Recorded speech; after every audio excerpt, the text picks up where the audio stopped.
আজ প্রথমে আমরা ব্রজলীলায় প্রবেশ করি, কারণ ব্রজলীলা রস ছাড়া ভগবানকে পাওয়া সম্ভব না।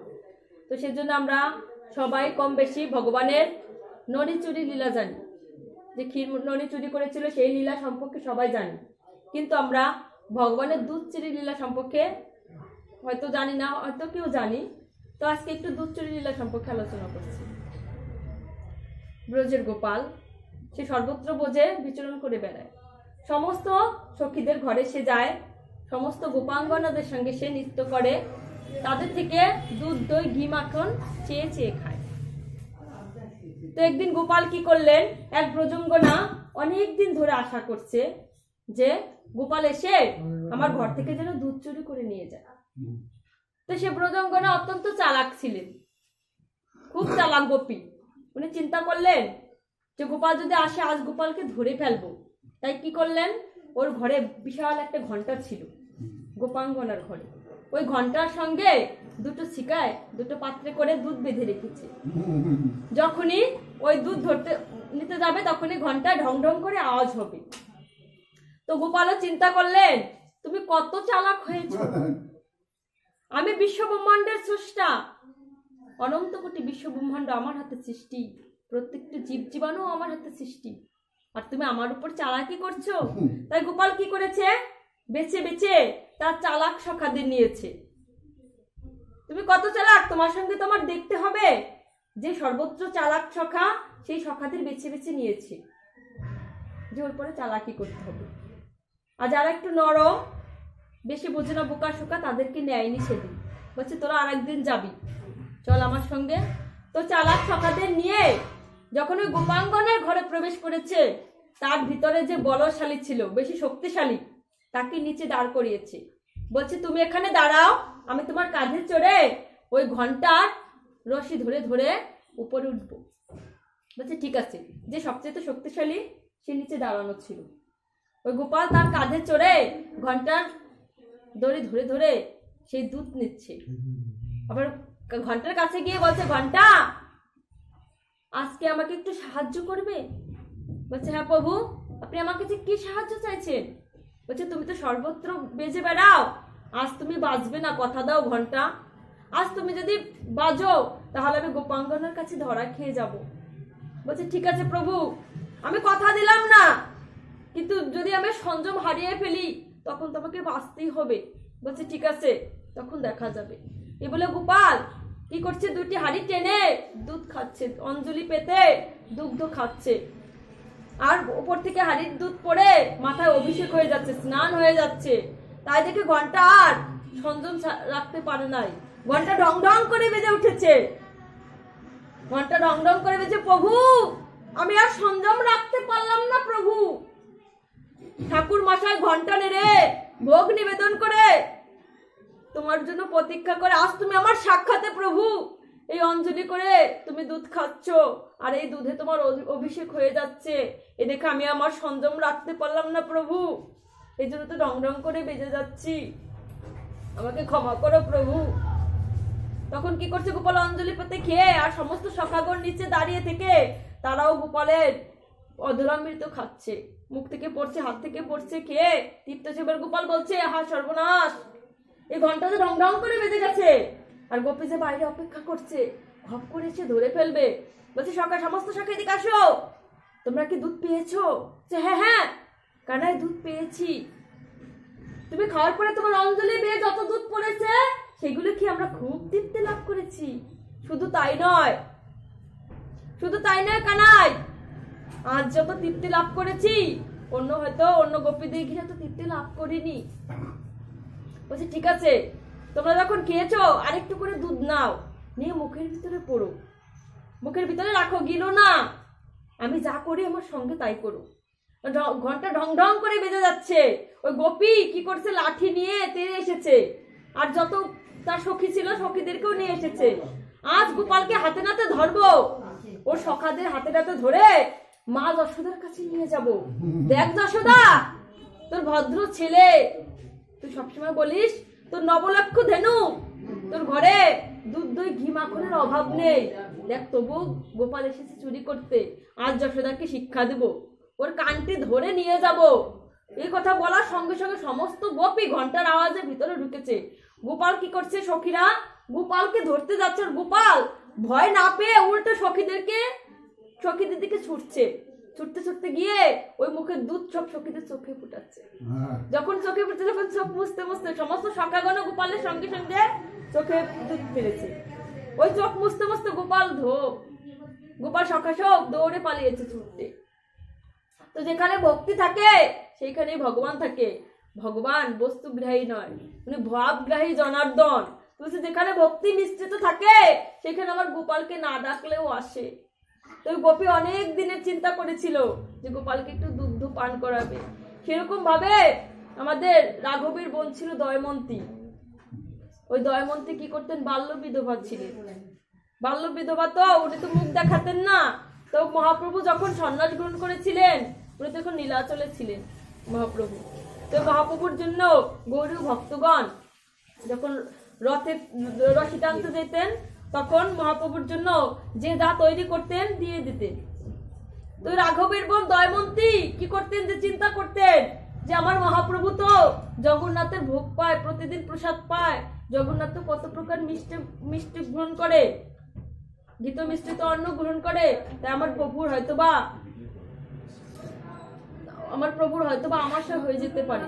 তাই উনি কি করলেন, তিতা আইটেম তৈরি করলেন, তেতো ওষুধি তৈরি করলেন, আর কাসুন্দি তৈরি করতেন।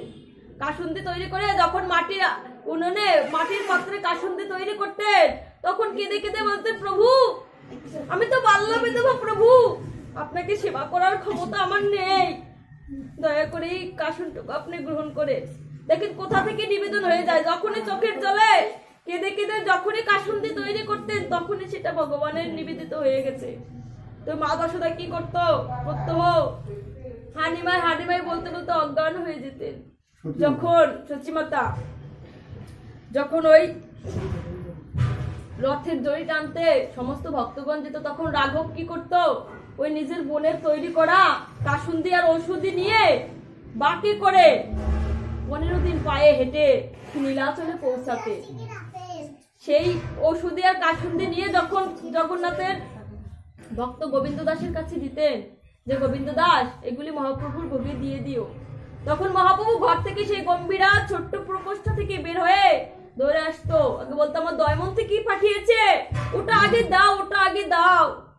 যখনই নিবেদন করছে সেটা আমি পেয়ে গেছি, আর এটার জন্য 8 মাস আমি দীর্ঘ অপেক্ষা করছি যে কখন ভক্তগণ আসবে আমার দয়মন্তীর দেওয়া কাসুন্দি আমি গ্রহণ করবো।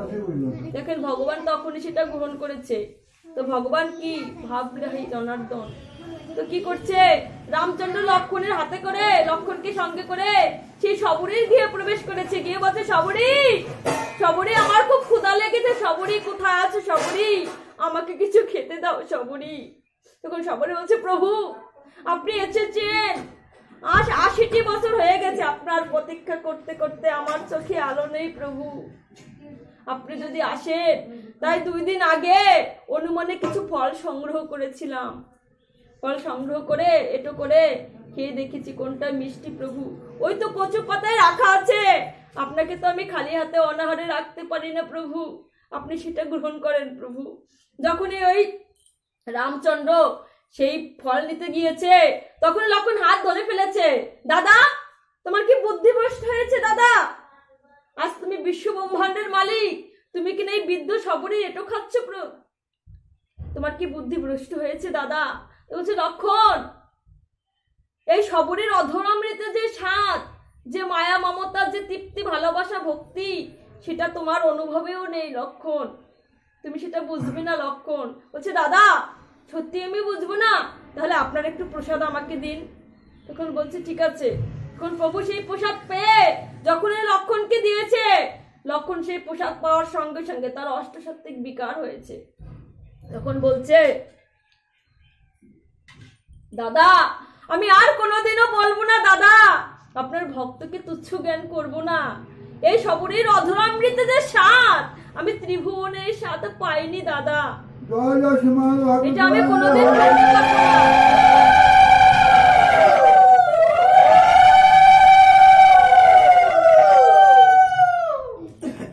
এটা আমি কোনোদিন কোনোদিনও ভুলতে পারবো না দাদা।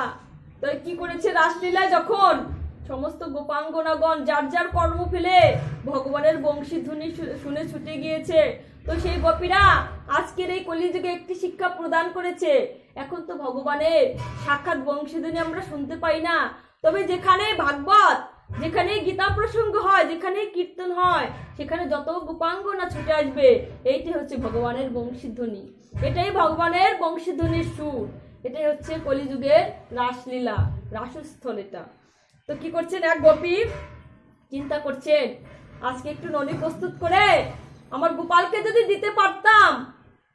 তাই তিনি ননি প্রস্তুত করে বসে রয়েছেন। গোপাল কখন রাস্তা দিয়ে যাবে, কখন ভুল করে আমার গৃহে ঢুকবে। তো গোপাল চিন্তা করলেন আজ আমি ওই গোপীর ঘরে যাই। তো গোপাল যখন রাস্তা দিয়ে হাঁটছেন, হাঁটতে হাঁটতে ওই গোপীর ঘরে প্রবেশ করেছে।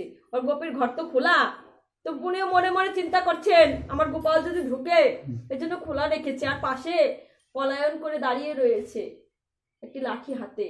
তো গোপাল ভান্ডার ঘরে ঢুকে ননি খাচ্ছে, ননি খেতে খেতে হাতে মাখিয়েছে, মুখে মাখিয়েছে। এইবার ওই গোপী জিজ্ঞেস করছে ভান্ডার ঘরে কে রে, ভান্ডার ঘরে কে? তখন বিশ্ব ব্রহ্মাণ্ডের মালিক ওই গোপীর ভয়ে জড়সড় হয়ে বলছে আমি আমি আমি। বলছে তুমি কে? বলছে আমি তোমাদের ছোট্ট গোপাল। বলছে এখানে কি করছো? বলছে তুমি তো কত কষ্ট করে ননি প্রস্তুত করেছো, এই ননি বিক্রি করে তবে তো নারায়ণের সেবা দিবে। দেখো দেখো আজ আমি ভুল করে আমার ছোট্ট মা যশোদার ঘর ভেবে এখানে প্রবেশ করেছি। যে গোপাল তোর কি চোখে নেওয়া হয়েছে? তুই দেখতে পাচ্ছিস এটা আমার ঘর। বলছে তোমরা ছোট ছোট ঘর তৈরি করে নিজেদের ঘর বলে দাবি করছো, তো অনন্ত কোটি বিশ্ব ব্রহ্মাণ্ডের মালিক আমি, তোমাদের ঘরে আমার কি একটু ঠাঁই নেই? আমাকে কি রাখার জায়গা নেই তোমাদের ঘরে? আমি সব ঘর ভেঙে দিব। আমি আজ ভুল করে এই ঘরে প্রবেশ করেছি, তাই এত কথা বলছো। সবকিছু আমারই তো সৃষ্টি, আর যে ঘরে আমার জায়গা নেই সেই ঘরে তোমরাও থাকতে পারবে না।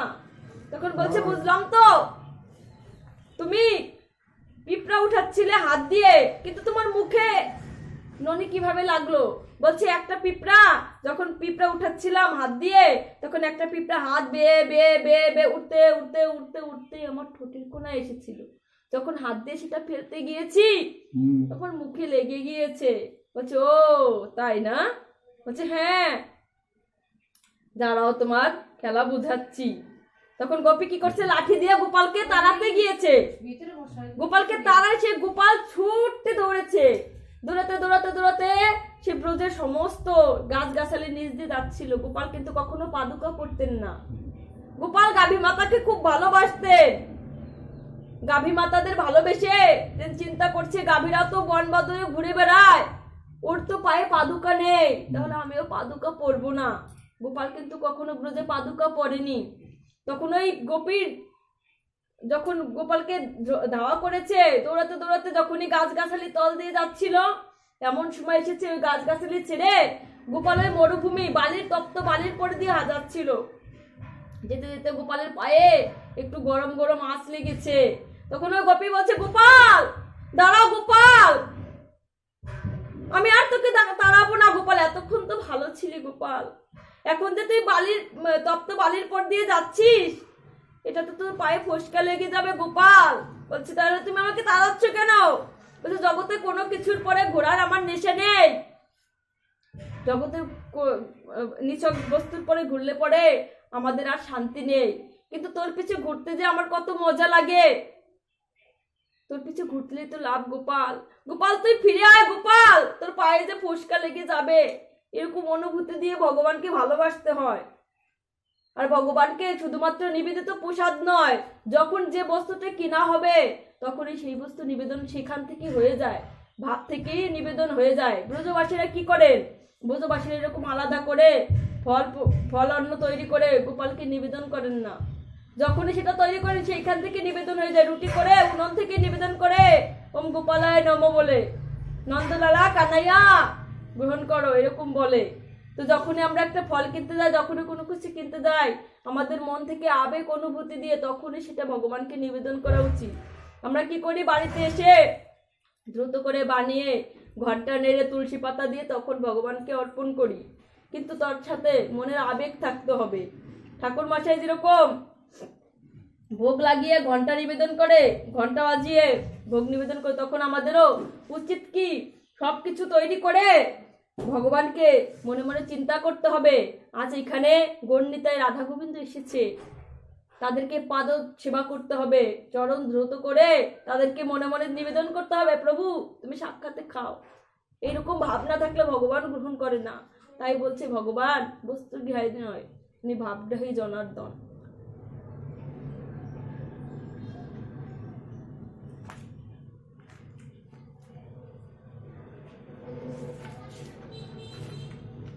আজ একটি তত্ত্ব বলবো, যদিও তত্ত্ব বলার ক্ষমতা আবার নেই। তো আমরা যে নারকেল ব্যবহার করি, ওই নারকেল বৃক্ষ সম্পর্কে একটু আলোচনা করব। নারকেলটা কোথা থেকে আসলো, আর নারকেলের ছোবা ধূপধুনে ব্যবহার করা হয়, নারকেল ডাবের পরে কেন দেওয়া হয়, ঘটের পরে, আর নারকেলের শীষ কে, আর নারকেলের ভিতরে কোন কোন দেবতা রয়েছে সেই সম্পর্কে একটু আলোচনা করব। মাতাদের একটু ভালো করে শুনেন। তো সৃষ্টি প্রারম্ভে ব্রহ্মা 3টি পাপ করেছিলেন। আমাদের সৃষ্টিকর্তা ব্রহ্মা কিন্তু 3টি অপরাধ করেছিলেন। প্রথম অপরাধটি কি, ব্রহ্মার কিন্তু 5টি মাথা ছিল। ব্রহ্মার 5টি মাথা ছিল। উনি কি করেছিলেন, পঞ্চবাণ তৈরি করে কামদেবকে দিয়েছিলেন। বলেছিল মানুষের ভিতরে কামের যখন, জীবের ভিতরে যখন কামের সূচনা হবে, তুমি এই বাণ প্রয়োগ করবে। বাণ প্রয়োগ করে তাদের ভিতরে কাম কামনার সৃষ্টি হবে। তখন এই কথা বলে যেতেই মদনদেব কি করছে, ব্রহ্মাকে বাণ মেরেছে। যে পিতা যে দিয়ে গেল, এই বাণ কাজ করে কিনা সেটা পরীক্ষা করার জন্য ব্রহ্মাকে বাণ মেরেছে, প্রথম বাণটি। তখন ব্রহ্মা কি করেছে, কামে জর্জরিত হয়ে গেছে। ব্রহ্মার ছিল 2টি মেয়ে, একটা নাম হচ্ছে সরস্বতী আর একটা নাম হচ্ছে সন্ধ্যা। সরস্বতী হচ্ছে শ্বেত বর্ণের সাদা, আর সন্ধ্যা হচ্ছে তপ্ত কাঞ্চন বর্ণের। খুব সুন্দর চেহারা ছিল। আগে তো রাত ছিল না, এরকম সন্ধ্যাও ছিল না, সারাটা দিনই ছিল। তো কি করেছে, যখন কাম কামনা জর্জরিত হয়ে গেছে, ওই সন্ধ্যা ছিল শিবের ভক্ত। তো শিবের নিকটে গিয়ে সন্ধ্যা প্রার্থনা করছেন, শিবের উপাসনা করছেন। তো ওম নমঃ শিবায়, ওম নমঃ শিবায়, ওম নমঃ শিবায় এরকম বলছি, প্রার্থনা করছে। এই সময় ওই ব্রহ্মা কি করছে, কাম কামনা জর্জরিত হয়ে ওই শিব মন্দিরে প্রবেশ করে নিজের মেয়ের আঁচল ধরে টানছে।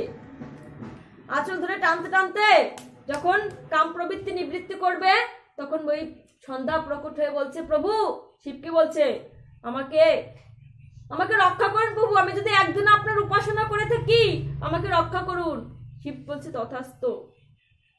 তবে আর একটা বর চেয়েছে যে যখনই আমার পিতা আমার কাপড় ধরে টানবে, যখন টানবে তখন যেন আমার এই বস্ত্রের সঙ্গে আমি অদৃশ্য হয়ে যাই। যত বস্ত্র খুলবে আস্তে আস্তে আস্তে আস্তে যেন আমি প্রকৃতির সঙ্গে মিলিয়ে যাই। বলছে ঠিক আছে। যখন ওই ব্রহ্মা কি করছে, সন্ধ্যার কাপড় ধরে টানতেছিল, তখন আস্তে আস্তে প্রকৃতির সঙ্গে মিলিয়ে যাচ্ছিল।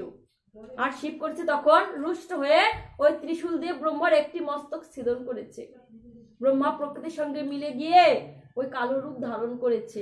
তখন থেকে সন্ধ্যা, তখন থেকে কিন্তু সন্ধ্যা। তাই প্রত্যেকটি নারীকে বলছে, গৃহে যত নারী থাকবে প্রত্যেকেরই সন্ধ্যাবাতি দিতে হবে। ওই প্রদীপ প্রজ্বলন করে সন্ধ্যারূপ দেখাতে হয়।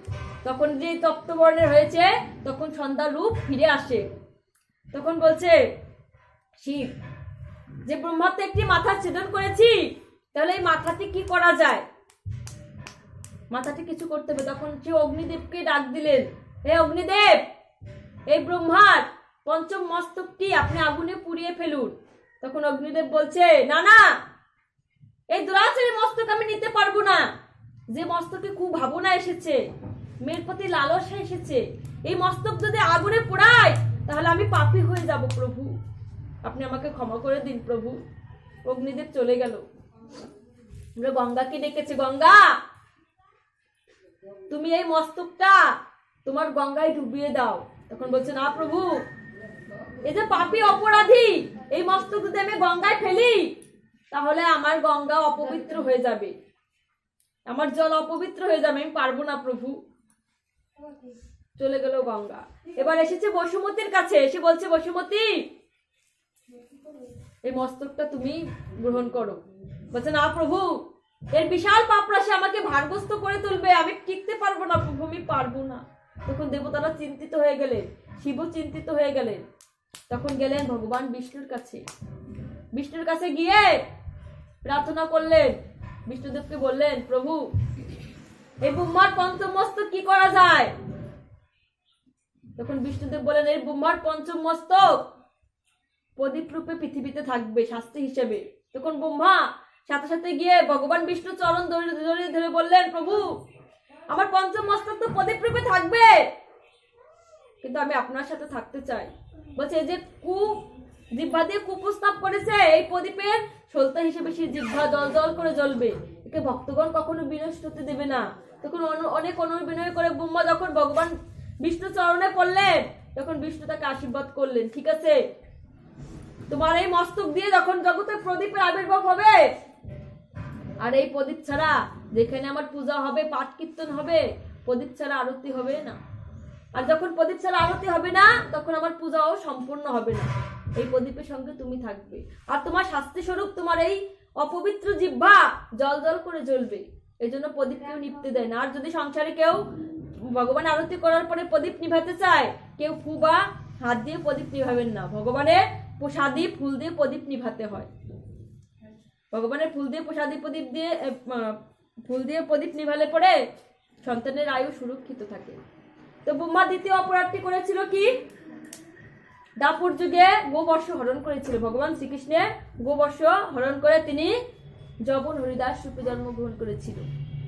আর তৃতীয় অপরাধ হচ্ছে সৃষ্টির প্রারম্ভে ব্রহ্মা বিশাল অপরাধ করেছে। উনি সৃষ্টি করছে আর সবাই সন্ন্যাস গ্রহণ করছে। ওনার সৃষ্টির উদ্দেশ্য কি? সৃষ্টি বৃদ্ধি করা। তো সবাই সন্ন্যাস গ্রহণ করছে। এবার ভগবান বিষ্ণু বলছে, ব্রহ্মা, হে ব্রহ্মাদেব, আপনি তো সৃষ্টি করছেন আর সবাই সন্ন্যাস নিয়ে চলে যাচ্ছে, আর এভাবে যদি সন্ন্যাস নিয়ে চলে যায় সৃষ্টিতে বাধাগ্রস্ত হবে, তখন আমি তো লীলা বিকাশ করতে পারবো না। আর আমি যদি লীলা বিলাস করতে না পারি, তাহলে তো আর এই পৃথিবী টিকবে না।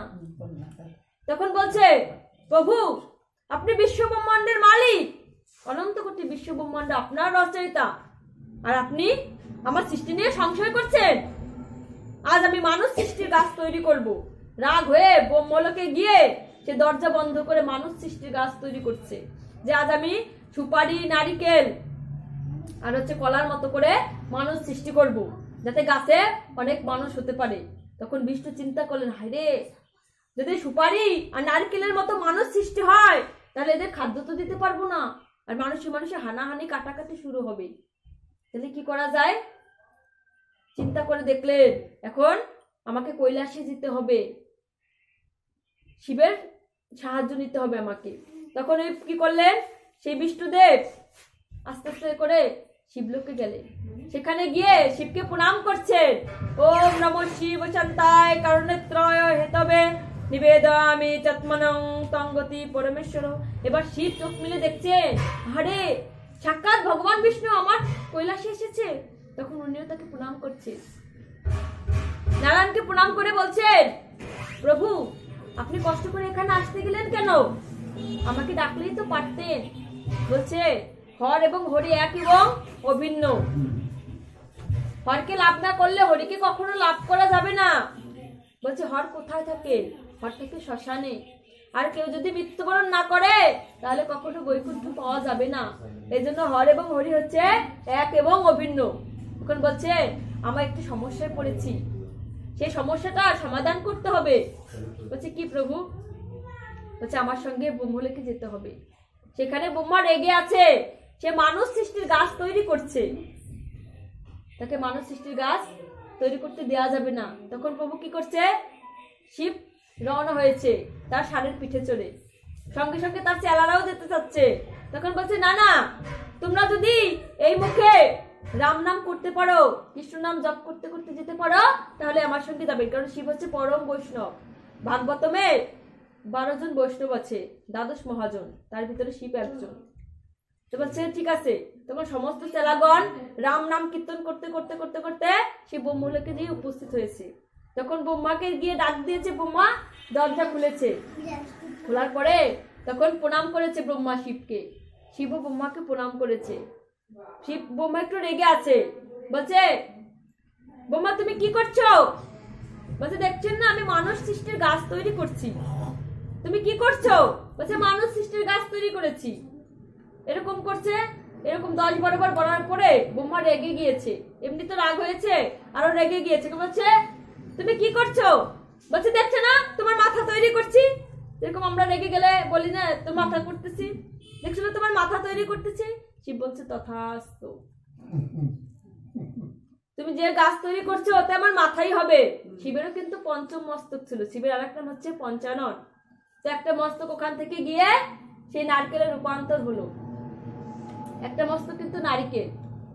তখন ওই মাতা পার্বতী মানে মা কালী চিন্তা করলেন যে শিবের একটা মস্তক যদি নারকেল রূপে থাকে, ডাব রূপে থাকে, তাহলে আমি একা এখানে থাকবো কি করে? কালী থাকে না শিবের উপরে, শিবের কণ্ঠদেশে পাড়া দিয়ে মা কালী স্বয়ং দাঁড়িয়ে থাকে।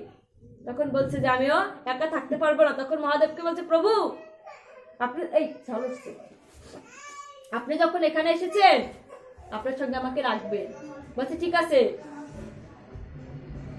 ঠিক আছে, তুমি আমার যেখানে ডাব বা নারকেল থাকবে তার শীষ রূপে তুমি বিরাজ করবে। ওই শীষ হচ্ছে মা কালী, আর ডাবের পরে সিঁদুর না দিয়ে ওই মা কালীর শীষের পরে সিঁদুর দিতে হয়। তখন ওই বিষ্ণুদেব আশীর্বাদ করছে শিব আপনি এত বড় ত্যাগ স্বীকার করেছেন, আপনার একটা মস্তক যখন ডাব রূপে পরিণত হয়েছে নারকেল রূপে, তাহলে আমি আপনাকে আশীর্বাদ প্রদান করছি। যেখানে আমার কীর্তন হবে, যেখানে আমার ঘটে স্থাপন করা হবে আমার নামে, সেখানে ডাব বা নারকেল ছাড়া সেটা সম্পূর্ণ হবে না, ঘটে স্থাপন পূর্ণ হবে না। বলছে ঠিক আছে। এইবার গঙ্গা শিবের মাথা থেকে বলছে প্রভু আমি তো আপনার মস্তকে অবস্থান করতাম, আর যদি আপনি নারকেল রূপে এখানে বিরাজ করেন আমাকে আপনার সাথে রাখতে হবে। বলছে ঠিক আছে, তুমি এই নারকেলের ভিতরে যে জল, সেই জল রূপে তুমি থাকবে, আর এই জল ছাড়া ভগবান বিষ্ণুর অভিষেক হবে না। বলছে ঠিক আছে। একবার যমরাজ বলছে প্রভু আমিও আপনার এই অংশে থাকতে চাই। বলছে ঠিক আছে, নারকেল যখন থাকবে, নারকেল হবে তখন ওই আচা, আচা বলি না আমরা, ওই নারকেলের মালাই বা আচা রূপে তুমি অবস্থান করবে, আর এটা শক্ত হবে তোমার মস্তকের মতো, আর ওই নারকেলের আচা থাকে জমের মতো শক্ত। আর কলিতে যখন মহাপ্রভু আসবে তখন এই আচার পাত্রে করে সে ভিক্ষান্ন গ্রহণ করবে, মাধ্যকরী করে এটা দিয়ে সে প্রসাদ পাবে। বলছে ঠিক আছে। এবার চিন্তা করলেন প্রবন্ধে যে সবাই তো আস্তে আস্তে নারকেলে অবস্থান করছে, আমি একটু থাকতে চাই, যে প্রভু আমাকে একটু রাখেন। বলছে ঠিক আছে, এই নারকেলের যে ছোবড়া বা খোসা সেইটা দিয়ে জগন্নাথ পুরীর রথযাত্রার দড়ি তৈরি করা হবে, রথে মোটা দড়ির রশি তৈরি করা হবে, আর তুমি সমস্ত ভক্তের হাতে থাকবে। শুধু তাই নয়, ভক্তগণ প্রত্যহ সন্ধ্যার সময় এই ছোবড়া দিয়ে ধূপ ধুনা করবে, আর যতদূর পর্যন্ত এই সুগন্ধ যাবে ততদূর পর্যন্ত কোনো অশুভ থাকবে না, আর তুমি সেই বাতাসের সঙ্গে এই গন্ধ মিলিয়ে যাবে। বলছে ঠিক আছে প্রভু। এইবার অগ্নিদেব চিন্তা করলেন যে সবাইকে তো রাখছে, আমাকে একটু থাকতে হয়। তখন শিবের কাছে আরাধনা করলেন প্রভু আমি একটু থাকতে চাই।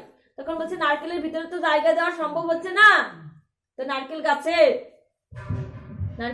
নারকেলের পাতার উপরে তুমি বিরাজ করো, আর যখনই কোনো যজ্ঞ দানাদি করা হবে তখন এই নারকেলের পাতা যখন যজ্ঞে আহুতি দেওয়া হবে, আর সেটা ছাড়া কিন্তু তোমার যজ্ঞ সম্পূর্ণ হবে না, অগ্নিদেবকে বলছে। তখন ওই নারকেল পাতার ভিতরে অগ্নিদেব নিবাস করলেন। এবার মা লক্ষ্মী চিন্তা করলেন, মা লক্ষ্মী দৌড়ে ছুটে বৈকুণ্ঠ থেকে এসেছে যে ব্রহ্মলোকে কি হচ্ছে আমি তো একটু গিয়ে দেখি। এবার চিন্তা করলেন সবাইকে তো ঠাঁই দিয়েছে কিন্তু আমার তো থাকার জায়গা হয় নাই। তখন শিবকে বললেন প্রভু আমাকে একটু রাখেন। তখন বলছে যে নারকেল বৃক্ষের শাখার যে শিরা হবে শলা, সেটার উপরে তুমি বিরাজ করবে, আর এই শলা দিয়ে যখনই যেখানে ঝাড় প্রদান করা হবে, যেখানে পরিষ্কার করা হবে, সেখানে অলক্ষ্মী বিদায় হয়ে যাবে, আর এই শলা লক্ষ্মীর উপরে তুমি বিরাজ করবে। বলছে ঠিক আছে। তখন মা লক্ষ্মী শলায় প্রবেশ করলেন, আর যেখানে শলা দিয়ে ঝাড় দেওয়া হয় সেখানে অপবিত্রতা থাকে না, এজন্য মা লক্ষ্মী হচ্ছে শলা রূপে। এবার ব্রহ্মদেব বলছে, প্রভু সবাইকে তো ঠাই দিলেন, কিন্তু আমাকে কোথায় রাখবেন? আমি যে আপনার পদতলে থাকতে চাই প্রভু। আমার জন্য যখন আপনার মস্তক ফলে রূপান্তর হয়েছে, তাহলে এই মস্তককে ধরার ক্ষমতা আমাকে দিন। বলছে ঠিক আছে। তখন বলছে আমি এই বৃক্ষরূপে থাকতে চাই। তখন ওই ব্রহ্মা কি করলেন?